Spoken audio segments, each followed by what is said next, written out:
ભાજપના સાંસદ મનોજ તિવારી શું કહી રહ્યા છે જુઓ વિડીયો।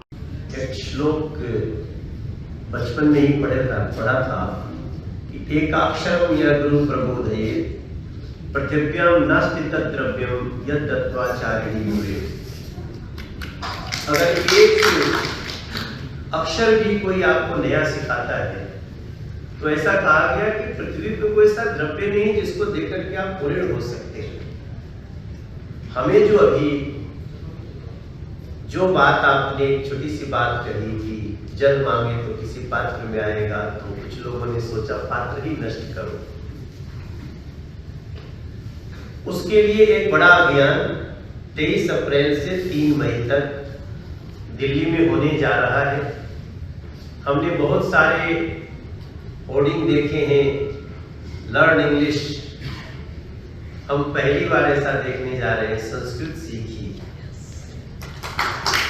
और इसके लिए मैं आपका और संस्कृत भारती का बहुत धन्यवाद करता हूं। मेरे जीवन में संस्कृत का बहुत असर है और एक कचोट भी है। कचोट यह है जो आपकी वाणी में आया कि कुछ लोगों ने संस्कृत को विवादित करने की कोशिश की। जैसे संस्कृत में एक श्लोक लिखा है, मातृवत परदारेषु परद्रव्येषु लोष्टवत्। दूसरे की स्त्रियों को माता की तरह देखो, मातृवत परदारेषु परद्रव्येषु लोष्टवत्। दूसरे के द्रव्य को, धन को मिट्टी ढेले की तरह समझो। आत्मवत सर्वभूतेषु, जैसे आप हैं वैसे ही सारे जीव हैं।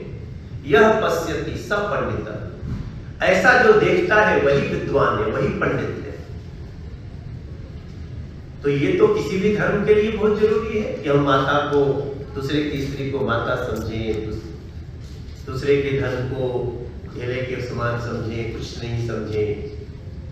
तो ये तो धर्म से जुड़ा हुआ है ही नहीं।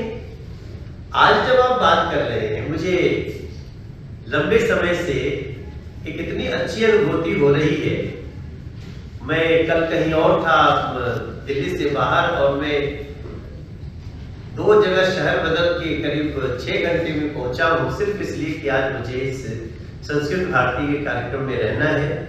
मेरे तरफ से भी निवेदन है कि संस्कृत सीखने की जरूरत है।